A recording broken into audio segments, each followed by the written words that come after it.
त्या भाऊला आज सगळं काही त्याच्या मनावर खायला भेटणार आहे वाटतं. अहो आज जेवणात काय बनवू? बनव ना काही बी. नाही नाही तुम्ही सांगसान तेच बनवीन. एक काम कर, वरण भात बनवून टाक. पण ते आपल्या बाबूला आवडत नाही ना. मग वांग्याची भाजी बनवून टाक. कालच तर खाल्ली. यही नहीं, मग मटकीची भाजी बनवून टाक. अभी और सुनिए. ते बाबाला आवडत नाही. मग काय बनवतो? तुम्ही सांगसान ते. पालक पनीर बनवून टाक. घरी पालक असतं नाही आहे.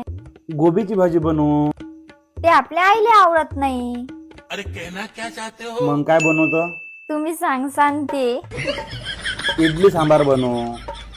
अगोदर सांगा लागत होतो ते का वक्तावर होते. एक काम कर, मॅगी बनवून टाक. मॅगी काय जेवण आहे? मग काय बनवतो? तुम्ही सांगसान ते. सांग भाऊ अजून काय डोक्यात असेल तर.